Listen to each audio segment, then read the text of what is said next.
So in previous lecture we got done up till proteins. We go ahead today and understand about lipids. Okay. Now when we talk about lipids,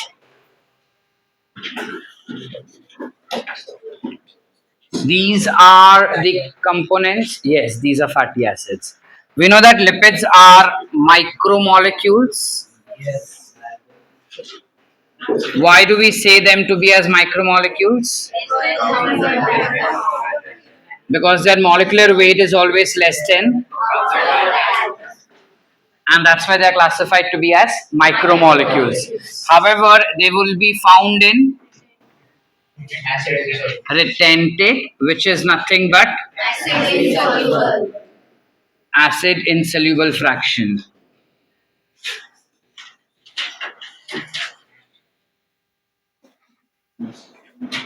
They would be found in acid insoluble fraction. Okay, now when we talk about lipids, there is an example given to us that the simplest lipid that exists around us is glycerol.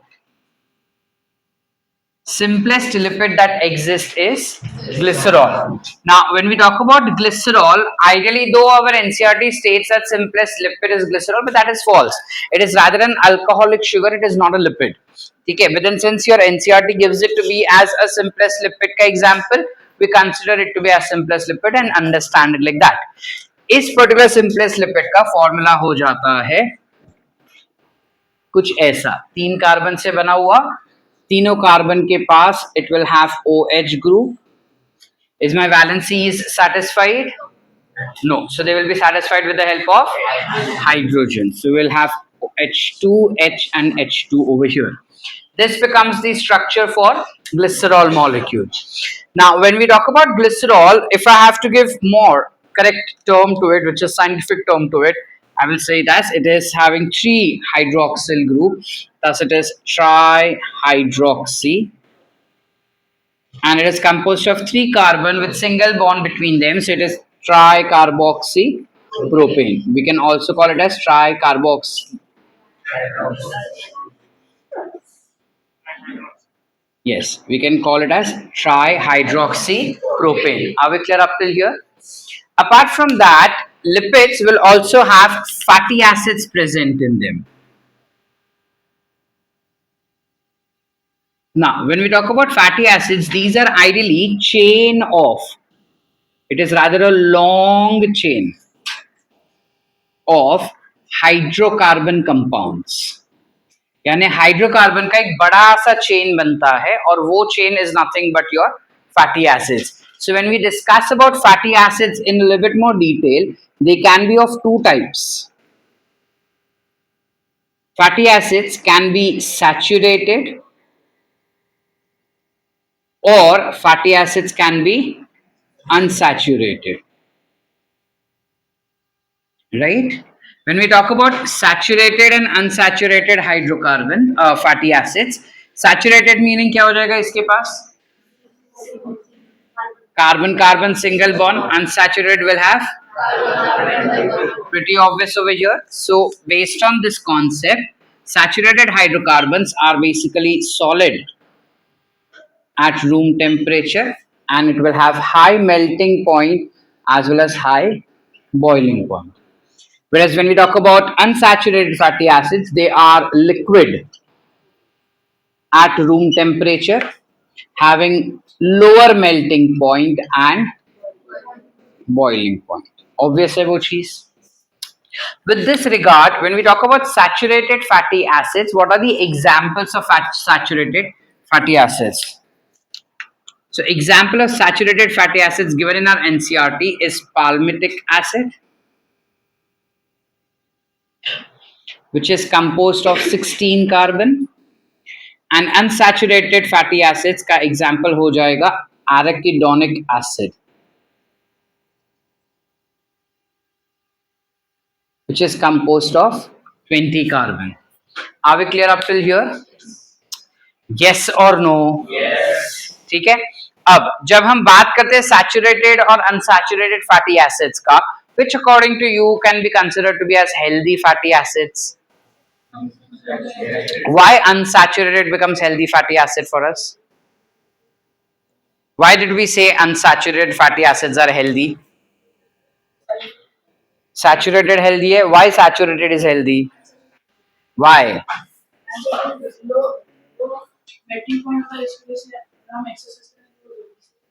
पिघल जाएगा.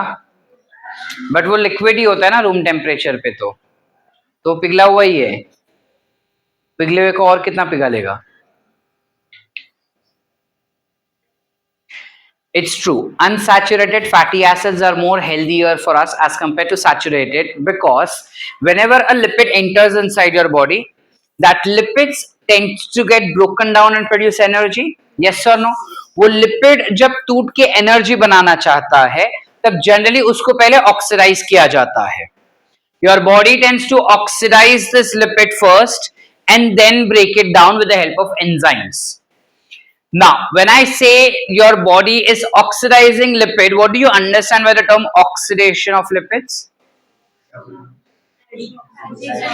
Addition of oxygen or removal of hydrogen. Yes or no? एक lipid के अंदर जब oxygen add किया जाएगा और hydrogen निकाला जाता है तब उस पर्टिकुलर प्रोसेस को हम कहते हैं oxidation. So lipids tends to get oxidized and then it gets broken down. If I want to oxidize a lipid, their bonds should not be saturated. If the bonds are saturated, it becomes difficult for us to oxidize them. If the bonds are unsaturated, oxidation becomes easier. And once the oxidation becomes easier, breaking them down becomes much more easier. Because oxidized lipids are acted upon faster by the enzymes. That is the reason we always say that unsaturated lipids or unsaturated fatty acids are healthier as compared to saturated. Are we clear up till here? चले आगे. इसी में अगर हमें simple lipids बनाने होंगे तो कैसे बनते हैं? You have a glycerol molecule which is existing, which has a structure like this. Plus it will have OH, OH, OH. बराबर है बेटा? अब इसमें हम क्या करते हैं, इस हाइड्रोजन को निकाल दिया जाता है और उसके जगह पे लगा दिया जाता है फैटी एसिड्स को. जब हाइड्रोजन रिप्लेस कर दिया जाएगा by fatty acids, you will have a bond which will be formed, which is called as ester bond. कौन सा bond बोलते हैं बेटा? Ester. The bond is classified to be as ester bonds. Are we clear up till here? So, because you have ester bond which is formed, we many a times say that lipids are esterified product of glycerol and fatty acids. यानी lipids जो होते हैं वो उस particular process का, वो एक particular esterification process का प्रोडक्ट होता है. ठीक है. स्टेरिफिकेशन किसके बीच में हो रहा है? ग्लिसरॉल और फैटी एसिड्स के बीच में. समझ पा रहे हैं हम? अब ये जो स्ट्रक्चर बना है जिसमें एक हाइड्रोजन रिप्लेस किया गया है by one single fatty acid, you call this structure as monoglyceride. काफी बार दो हाइड्रोजन रिप्लेस किया जा सकता है by either same fatty acids और different fatty acids. So then I call it to be as diglyceride. ठीक है, we will call it as diglyceride. There might be a scenario कि तीसरा will also be replaced, so I call it as triglyceride. Are we clear up till here? Yes or no? Yes. Now out of mono, di and tri, which is more healthier, triglycerides are more healthier for the same reason. ठीक है. Triglycerides जो होते हैं काफी बार, और other I would say कि जो हमारे सेल मेम्ब्रेन्स होते हैं उन सेल मेम्ब्रेन्स के अंदर जो लिपिड्स होते हैं, you can also refer those lipids as triglycerides. We can refer those lipids to be as triglycerides also. ठीक है. Within triglyceride, many a times there are modifications which are seen. If you modify this particular triglyceride or you modify this particular lipid where non-lipid component is added, I'll repeat. क्या बोले हम बेटा? जब इस lipid के अंदर हम कोई चीज मॉडिफाई कर रहे हैं जहां पे हमारे पास लिपिड भी है प्लस नॉन लिपिड कंपोनेंट भी है, तो इस टाइप के लिपिड को we would define as compound lipid. क्या कहेंगे बेटा? Are we clear up till here? So example इसका हो सकता है जहां पे you have lipid plus you can have phosphate group present. So lipid plus phosphate becomes phospholipid. हमारे एनसीईआरटी में इस फॉस्फोलिपिड का एक एग्जाम्पल दिया है विच इज लेसिथिन. याद रखना, सबसे ज्यादा हमारे सेल मेम्ब्रेन में अगर कोई लिपिड होगा तो that is nothing but lecithin which is phospholipid का example. Are we clear? You can have lipid plus carbohydrate. If we have lipid plus carbohydrate, I will call this as glycolipid. Again, something which is given in our अरे cell membrane में होता है ना.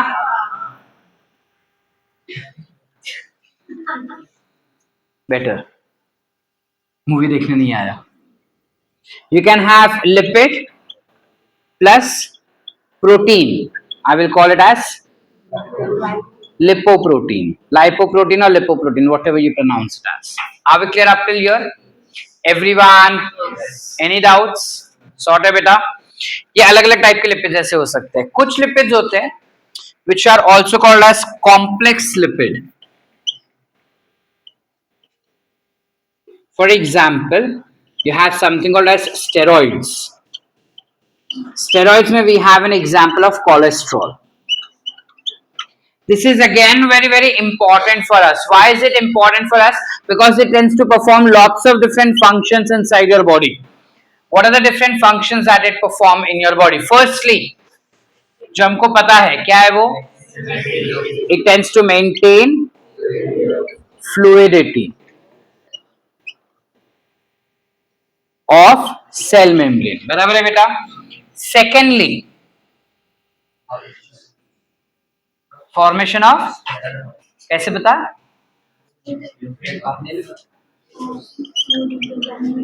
It forms sex hormones, which is progesterone, estrogen, all of that.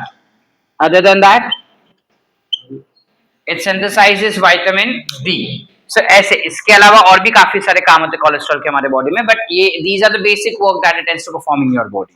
Are we clear up till here? Everyone? Any doubts? With that we end with your lipids completely. ठीक है, हम बस इतना ही दिया अपने को एनसीईआरटी में लिपिड के बारे में, तो हमें इतना ही पढ़ना है. इजी है? पक्की बात? सब कुछ समझा? Anything you all want me to repeat once again? All sort? चलो लिखिए फटाफट. हाँ. In our body, there are ideally two types of cholesterol that are existing. One which is of higher density, one which is of lower density.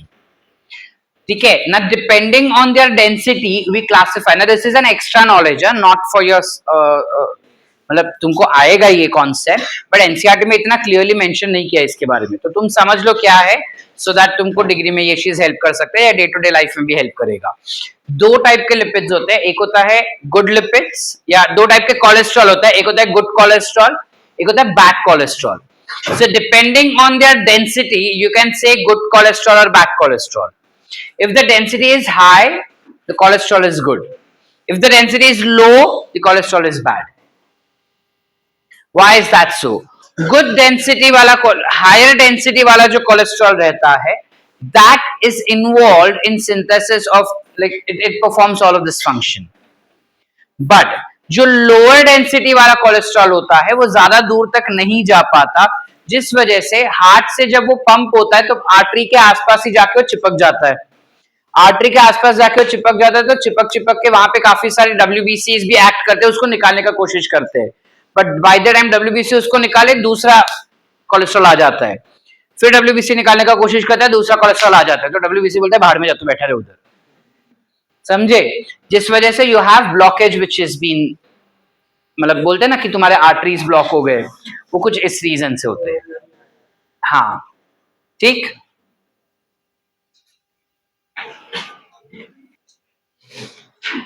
Now when we go ahead, next we come for the last biomacromolecule type that we'll be understanding, which is what we are understanding is about nucleotides.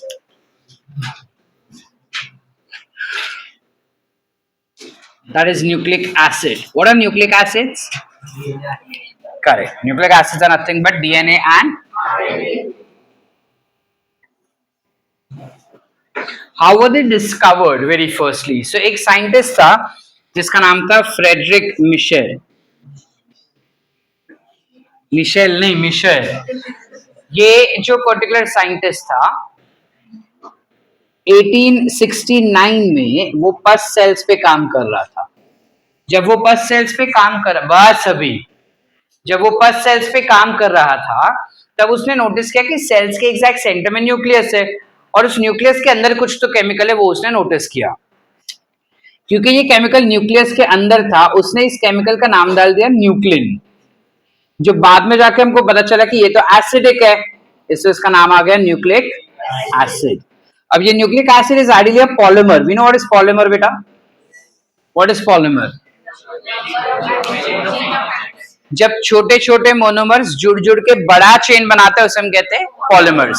So your polysaccharides were polymer, your proteins are polymer, lipids are not polymer because वो छोटे छोटे टुकड़े जुड़ के बड़ा chain नहीं बना रहे हैं. एक बड़ा चेन एक टुकड़ा दोनों जुड़ रहे बस. It's not making a chain. Yes or no? So lipids are not polymer, but then nucleotides again become nucleic acid again becomes polymer. These nucleic acid are composed of nucleotides, which are the smaller subunit, meaning these are the monomers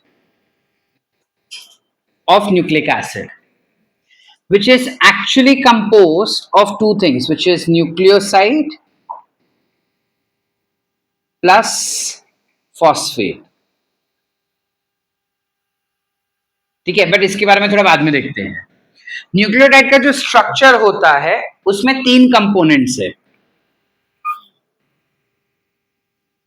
There are three components in them. The first component that we have is sugar base. Okay. The second component that it has is nitrogen base. And the last one that we have is phosphoric acid. Are we clear up till here? ये तीन चीजें इकट्ठा आके nucleotides बनाती है. कैसे बनाती है सब सीखेंगे, रुको. जब हम बात करते हैं शुगर बेस का बेटा, ये शुगर बेस क्या होता है और कैसे बनता है? So, जब हम शुगर बेस का बात करते हैं जनरली न्यूक्लियोटाइड्स के पास पेंटोस शुगर होता है. They have pentose sugar. Are we clear up till here? Diya what a pentose sugar बेटा? Would you understand what a pentose sugar?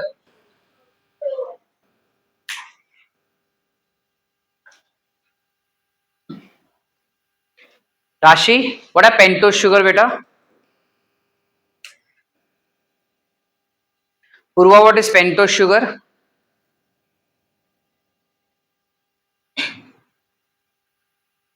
Atharva, what is pentose sugar? Vinayak? Here, ketone, 5 carbon होते हैं. जिस sugar में 5 carbon होगा उसे हम कहेंगे pentose sugar. Correct. सो जब हम न्यूक्लियोटाइड्स का बात करते हैं उनके पास जनरली 5 कार्बन वाला शुगर होता है जिसे हम कहते हैं pentose sugar. Are we clear up till here? Now this pentose sugar that we are talking about can be of two types.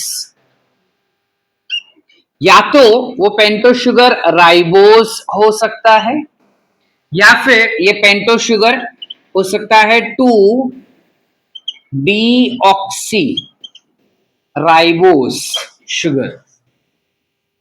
Ribose sugar is present in RNA and deoxyribose will be present in DNA. Question is दोनों में difference क्या है sir? दोनों same ही तो सुनाई दे रहे हैं. Difference थोड़ा सा ही है. अगर ये पर्टिकुलर स्ट्रक्चर राइबोस शुगर का है, let's say for example 5 carbon का है तो first carbon, second carbon, third carbon, fourth carbon और फिफ्थ वाला बाहर चला गया. ठीक है, इसमें सेकेंड कार्बन जो दिख रहा है अपने को बेटा, इस कार्बन पर, at this carbon, generally we have H and OH. This is a ribose sugar, right? It has H and OH and this is a ribose sugar. अगर इसमें से मैं O निकाल दूं, 2D oxy, second carbon oxygen D माने not, second carbon पे oxygen नहीं होगा, तो मैंने ये निकाल दिया, this becomes deoxy ribose sugar. Are we clear everyone? Shift हो जा अंदर बेटा। I forgot your name, Sanchita. Are we clear up till here everyone? Any doubts? समझ पा रहे? ये हो गए हमारे शुगर बेस के बारे में information. Let's try to understand information about nitrogen base. Talking about nitrogen base बेटा, ये दो प्रकार के होते हैं। एक होता है जिसे हम कहते हैं प्यूरिन, लास्ट बेंच पे दिख रहा है अपने को। दूसरा होता है जिसे हम कहते हैं पिरिमिडिन।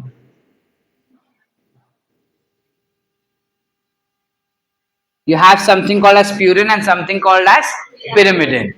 प्यूरिन जो होते हैं और पिरिमिडिन जो होते हैं, ये नाइट्रोजन के रिंग्स होते हैं बेटा। तो प्यूरिन नाइट्रोजन के दो रिंग्स से बनता है, कुछ ऐसे। पिरिमिडिन नाइट्रोजन का सिंगल रिंग से बनता है। दोनों के स्ट्रक्चर्स अपने को एनसीईआरटी में दिए हुए हैं, जो हम बाद में देख सकते हैं, ठीक है। जब हम प्यूरिन का बात करते हैं, they will have certain examples. So purine का example becomes adenine, very good, and guanine. Pyrimidine का क्या हो जाएगा फिर? Cytosine, thymine and uracil. Are we clear up till here? जिनमें से thymine is present in DNA only and uracil is present in RNA only.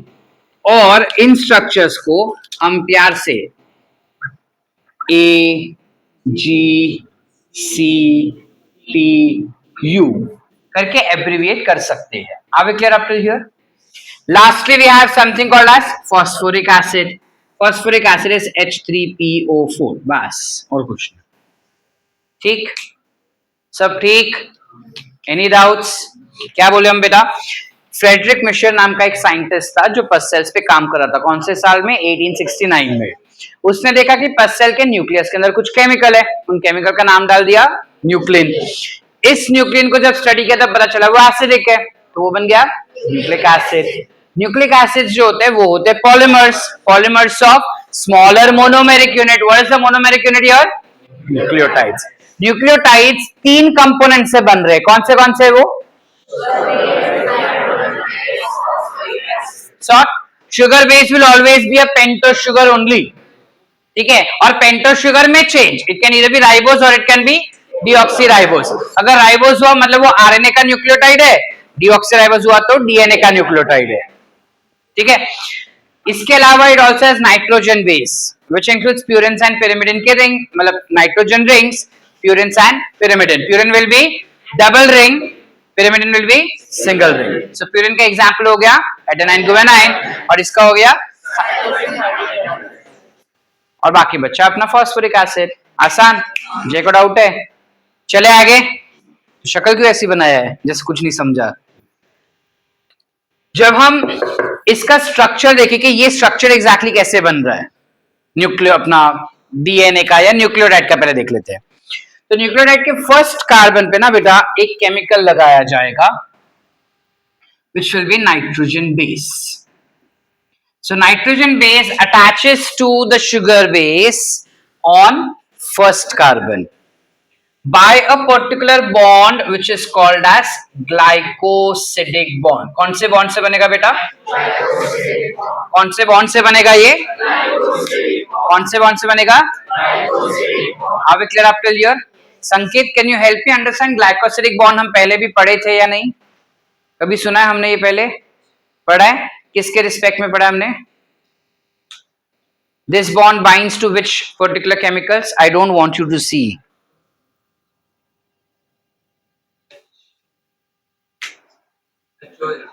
शौर्जा? Same question. Glycosidic bond कौन से chemicals को जोड़ता है बेटा? ग्लाइकोसिडिक बॉन्ड कौन से केमिकल्स को जोड़ता है?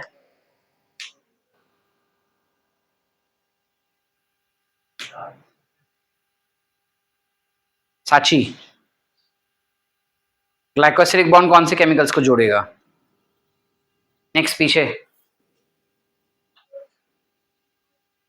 ग्लूकोज इज अ ग्लूकोज क्या है? It's an example of glucose is an example of carbohydrate which is nothing but monosaccharides. Sit. संस्कृति, नाम क्या है? संस्कृति ना.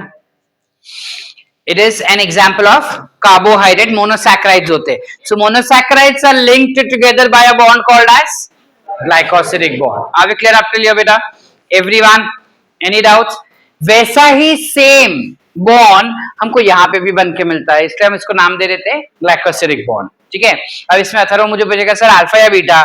इसमें अल्फा बीटा नहीं होता, वो खाली कार्बोहाइड्रेट्स के लिए होता है. ठीक. इसके फिफ्थ कार्बन पे, यहां वाले कार्बन पे फॉस्फेट ग्रुप अटैच हो जाता है विच इज फॉस्फोरिक एसिड वाला. ये जो अटैचमेंट होगा बेटा that will be by a bond which is called as phospho ester bond. कौन से बॉन्ड से बंधेगा? Phospho ester bond. Are we clear up till here? Swapnil, हम अभी थोड़ी देर पहले कुछ पढ़े ऐसा ईस्टर बॉन्ड टाइप्स, क्या बाइंड कर रहा है वो?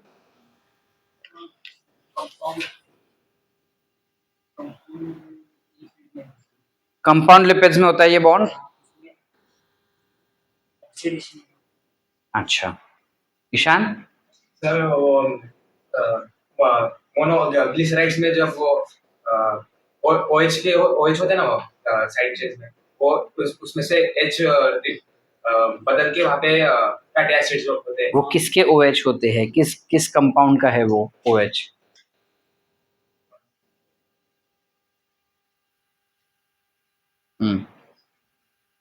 सेट.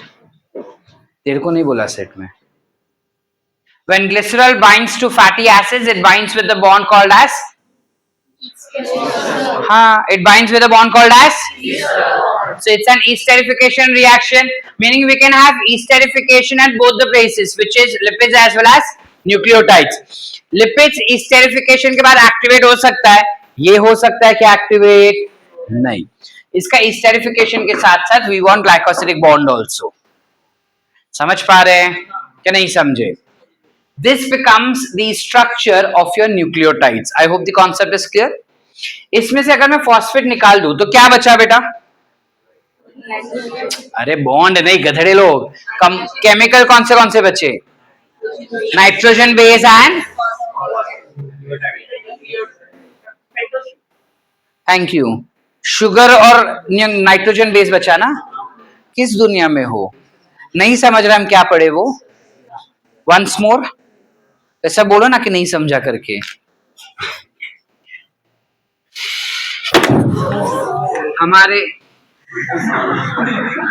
हमारा जो डीएनए होता है वो ऐसे होगा, करेक्ट? अब ये जो डीएनए ऐसा है उसमें कुछ मॉलिक्यूल्स रहेंगे ना ऐसे. So I have some molecules like this which are present, और ये पूरा मिलके क्या बन गया? डीएनए बन गया. तो ये एक एक स्ट्रक्चर क्या होंगे? उसके बेसिक यूनिट हुए ना. तो वो बेसिक यूनिट क्या है? ये बेसिक यूनिट किन चीजों से बने हैं? कैसे बने हैं? कौन से बॉन्ड लगे उसको? अब समझा क्या नहीं समझा? अब इनमें से अगर हम फॉस्फेट हटा दे तो क्या बचा इस स्ट्रक्चर में? शुगर और नाइट्रोजन बेस बचा. इतने से स्ट्रक्चर को हम कहते हैं nucleoside. Ribose plus nitrogen base is nucleoside. Ribose nitrogen base plus phosphate is nucleotide. समझे के बाउंसर? सबको समझा? कोई डाउट है यहां तक? इस हिसाब से जब हम इन सारे केमिकल्स के बारे में स्टडी करें तो you can have a nitrogen base very firstly which includes adenine, guanine, cytosine, आता है मेरे को, थायमीन एंड यूरासिल, बराबर। अब जब इन नाइट्रोजन बेस को अगर हम शुगर बेस लगा दें, if I add sugar base to that, it will turn out to B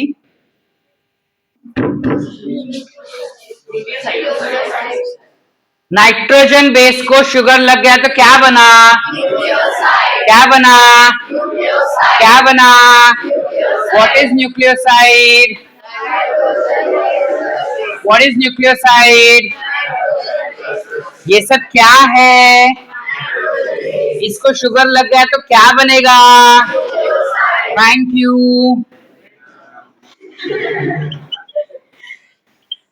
अब इस न्यूक्लियोसाइड अगर इसको मैं शुगर लगा रहा हूं तो इसका नाम बदलेगा ना भाई, कि नहीं बदलेगा, तो इसका नाम अब क्या हो जाएगा, एडिनोसाइन, क्या बनेगा, ग्यूएनाइन बिकम्स ग्यूआनोसाइन, क्या बनेगा, cytosine becomes cytidine, becomes cytidine, thymine becomes thymidine, uracil becomes uridine, uracidine, ठीक, ठीक, समझे, once more, हाँ तो बोलो, कान के नीचे खाओगे, समझे, अच्छा ये क्या लगाया हमने इधर, अब इसमें फॉस्फेट भी डाल दूं तो क्या बनेगा, क्या बनेगा, क्या बनेगा, सुनीता के बाजू में, आई forgot your name, Anjali, ATP है बॉडी में, बीमार है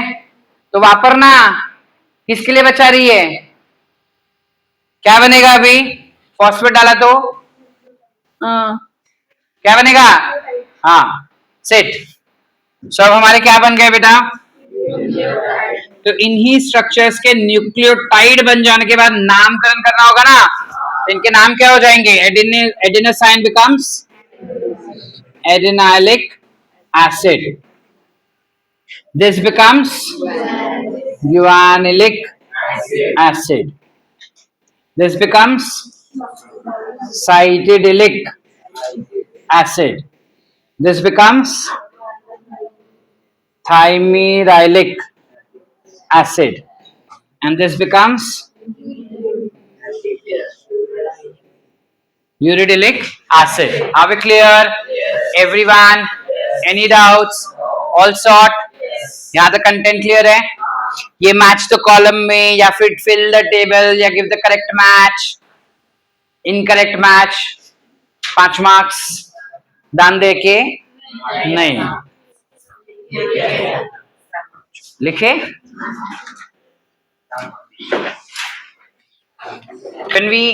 when we talk about nucleic acids, we firstly discuss about DNA, and we are aware about it that DNA is a double stranded and double helical structure. इसका क्या मतलब हुआ sir, जब मैं बोल रहा हूँ double stranded and double helical structure, यानी कि अगर सपोज पकड़, ये भी पकड़ना, सपोज ये हमारे 2 स्ट्रैंड्स है डीएनए के, इधर इधर है भाई, उसको छोड़ना, इधर देख, इधर वो देख रहा है उसको,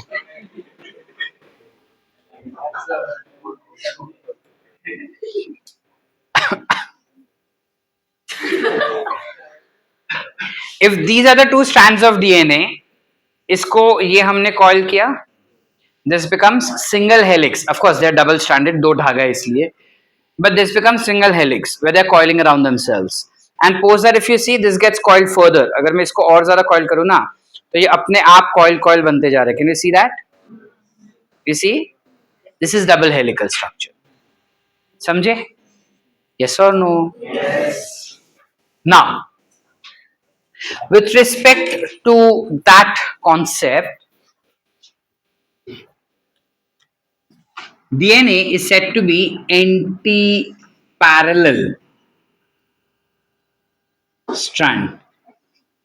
Now what do we mean by anti-parallel? Parallel मतलब एंटी मतलब ऑपोजिट डायरेक्शन में। अब ऐसा क्यों हो रहा है वो? Why can't it they remain parallel? Why they have to remain anti-parallel? Let's try to find out that. So हम बना रहे थे दो strands DNA का, ये सारे न्यूक्लियोटाइड्स हो गए DNA के। इस कैमरा में चेक करना एंड तक आ रहा है क्या? ये कॉर्नर वाला आ रहा है, मिस होगा तो तुम्हारा होगा। हाँ,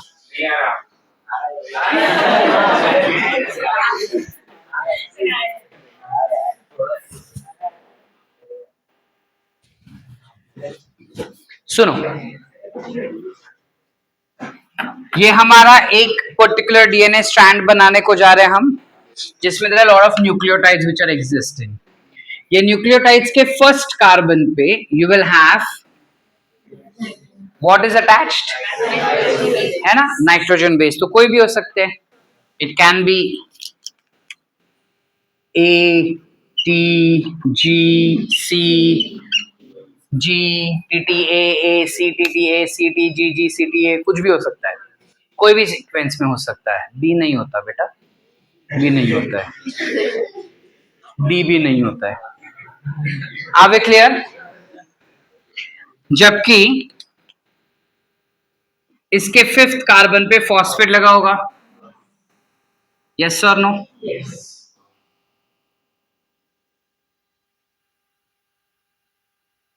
फिफ्थ कार्बन पे जो फॉस्फेट लगा है बेटा, वो इन सबको जोड़ने में हेल्प करेगा। कैसे क्या? किसी भी एक न्यूक्लियोटाइड के फिफ्थ कार्बन पे जो फॉस्फेट लगा होता है, वो दूसरे न्यूक्लियोटाइड के थर्ड कार्बन पे जाके बॉन्ड बना देगा। कोई भी फॉस्फेट फिफ्थ कार्बन पे लगा रहेगा किसी एक न्यूक्लियोटाइड के, दूसरे वाले के साथ दूसरे वाले के थर्ड कार्बन के साथ बॉन्ड बनाएगा। थर्ड थर्ड कहते हैं। अच्छा, ये कौन से बॉन्ड से बाइंड था? Phosphoester. That was bond between sugar and phosphate. This bond is also between sugar and phosphate. So this will also be barabar. That means phosphoester bond connect together called as phosphodiester bond. है ना? So this structure that is formed so far over here will be called as phosphodiester bond. इसको काफी बार PDE करके भी दे सकते हैं तुमको, phosphodiester. ठीक है? This bond is classified to be as backbone of DNA. इसको हम बैकबोन ऑफ डीएनए भी कहते हैं। क्यों बैकबोन ऑफ डीएनए कहेंगे? बिकॉज जैसे ही ये पर्टिकुलर बॉन्ड टूट जाएगा, डीएनए का स्ट्रक्चर टूट जाता है, जिस वजह से we can classify to be as backbone of DNA. DNA का एक स्ट्रैंड बन गया, दूसरा बनाते, यहां पे भी we will have phosphate group,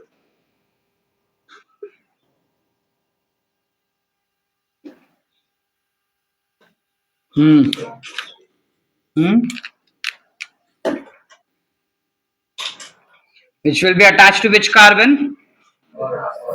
हो गया ये, है ना? अब सीन क्या होता है, एक साइंटिस्ट था जिसका नाम था शरगाफ, जिसने एक कॉन्सेप्ट हमको समझाया। उसने बोला कि अगर डीएनए डबल स्ट्रैंडेड हुआ ना, तो उस डबल स्ट्रैंडेड डीएनए में हमेशा प्यूरिन जो होता है that tends to bind with pyrimidine only. Purine purine या पिरिमिडिन पिरिमिडिन कभी बाइंड नहीं करते, ऑपोजिट्स ही बाइंड करेंगे। विद दैट रिस्पेक्ट थोड़े नखरे और बढ़ जाते हैं।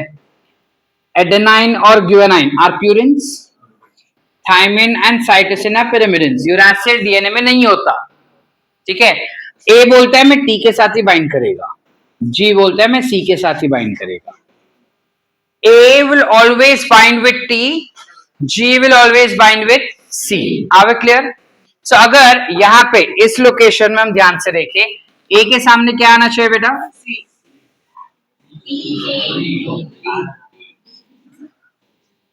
टी के सामने, जी के सामने,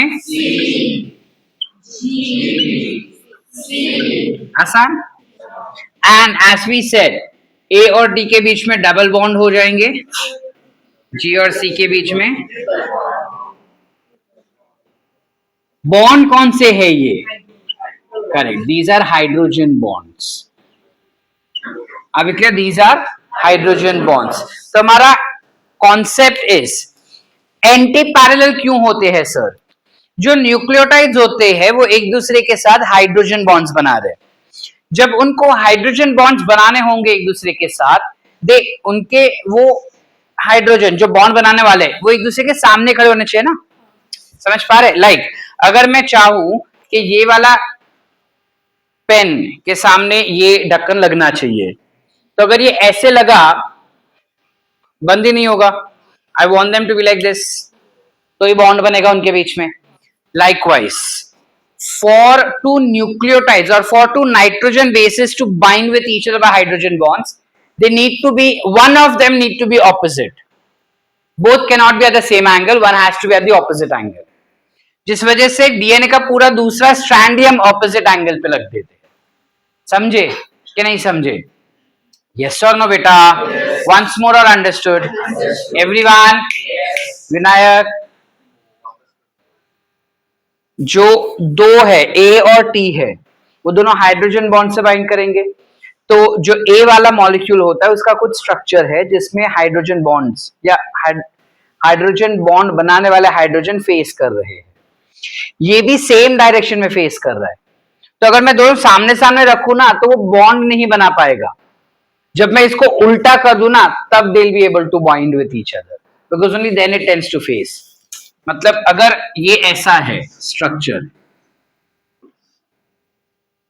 कुछ ऐसा है, ठीक है, सामने मेरे पास दूसरा स्ट्रक्चर है जो उसके खांचे में बैठने वाला है, लेकिन अगर दोनों सेम डायरेक्शन में फेस किया तो will it bind to each other? No. I want one of them to bind उल्टा ना, और हैव उल्टा facing. That's what we are trying to explain. समझे? चलो आगे बेटा. क्यों एंटी पैरेलल है समझा? अब इसका हम प्रूफ कैसे दें कि वो एंटी पैरेलल है? देखो यहां पे ये पी जो है वो किसी के साथ बाइंड करना चाहिए था ना, बट वो फ्री है, किसी के साथ बाइंड नहीं किया. इस एंड को कहते हैं हम 5 प्राइम एंड, बिकॉज वो 5th कार्बन पे अटैच्ड है. 5th कार्बन जो है उसके कुछ भी नहीं है, तो 5 प्राइम बोलो या 5 डैश बोलो चलेगा. सामने वाले में 3rd कार्बन के साथ कुछ अटैच्ड होना चाहिए था, लेकिन कुछ अटैच्ड है क्या? तो दिस बिकम्स व्हाट? 3 प्राइम. तो ये वाला क्या हो जाएगा? ये यानी 5 प्राइम के सामने हमेशा 3 प्राइम होगा, 3 प्राइम के सामने हमेशा, दिमाग में गांठ बांध के रखना ये चीज. 5 के सामने 3, 3 के सामने 5, हमेशा ऑपोजिट ही रहेंगे.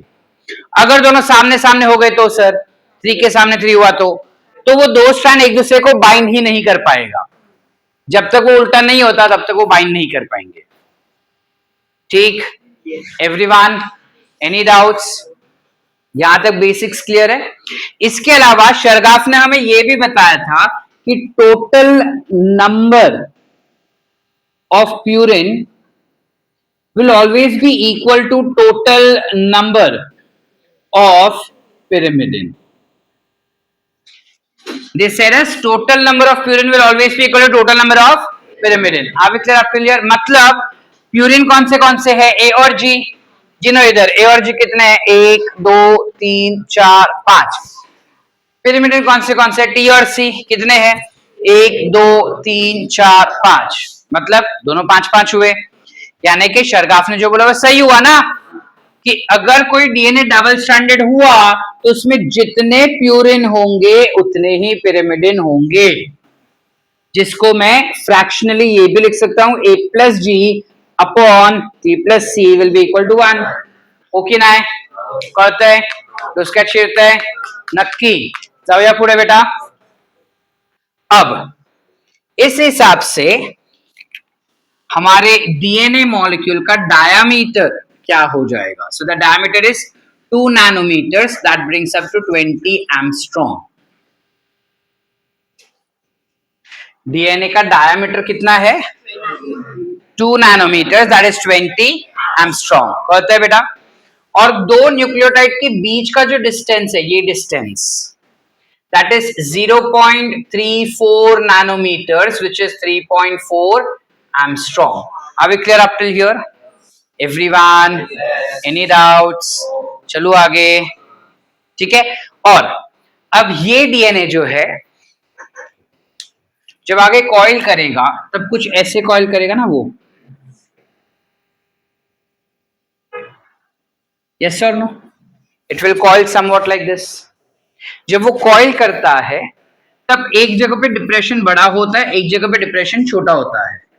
इस डिप्रेशन को हम कहते हैं ग्रूव। क्या कहते हैं? अगर ज्यादा डीप है तो मेजर ग्रूव, अगर कम है तो we call it as minor groove. समझ पा रहे हैं? तो ये हो जाएगा डीएनए का एक टर्न ना ऐसे। अब देखो जब डीएनए टर्न हो रहा है ना तब वो रिंग नहीं बनता, वो ऊपर की तरफ जा रहा है। समझ पा रहे हैं? वो ऐसे करके रिंग नहीं बन रहा है, वो ऐसे करके ऊपर जा रहा है and it is rising up. अब वो ऊपर तक राइज करेगा जब एक एक, अब जैसे नीचे से हम ऊपर आते हैं सीढ़ी के लिए तो ऐसे घूम के आ रहे हैं ना, तो हर एक सीढ़ी में कुछ एक एंगल रहेगा ना जिससे वो टिल्ट हो रहा है। ऐसा तो नहीं है कि एक सीढ़ी है वो जो धाड़ करके टिल्ट हो गया, हर एक सीढ़ी थोड़ा थोड़ा टिल्ट हो रहा है, यानी एक एंगल पे वो मूव हो रहा है। यहां पे सेम चीज होता है, जब डीएनए में न्यूक्लियोटाइड्स एक के ऊपर एक लग रहे हैं तो वो एक एंगल पे राइज हो रहा है and that angle of rise is 36 degrees. का है कहते हैं बेटा एवरीवन? ओके। इसके अलावा एक माइनर ग्रूव से दूसरा माइनर ग्रूव या फिर एक मेजर ग्रूव से दूसरा major groove, anything you consider, becomes one turn of DNA. नहीं समझे? एक माइनर ग्रूव से दूसरा माइनर ग्रूव डीएनए का एक टर्न हो सकता है, या फिर अगर इसको मैं और आगे खींच लूं कुछ ऐसा, तो एक मेजर ग्रूव से दूसरा मेजर ग्रूव, ये एक टर्न ऑफ डीएनए हो जाएगा। समझ पा रहे हैं कि नहीं समझ पा रहे? So this one turn of DNA will have 10 base pairs, 10 nucleotide base pairs. अब ये क्या बात होगी सर, बेस पेयर क्या है? ये हो गया एक बेस, ये हो गया दूसरा बेस, दोनों मिलके क्या हो गया? Base pair. अब हमको क्या इंफॉर्मेशन दिया कि जब डीएनए टर्न होता है, एक टर्न लेगा, तब उस एक टर्न में देयर आर 10 बेस पेयर्स। कितने बेस पेयर्स है? 10। तो न्यूक्लियोटाइड्स कितने हुए? Very good, who said? Nucleotides कितने हुए? 20। कैसे क्या सर?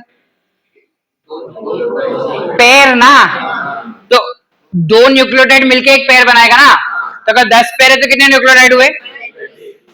आसान। That means when I say one turn has 10 base pair, meaning it has how many nucleotide? How many? How many? Are we clear?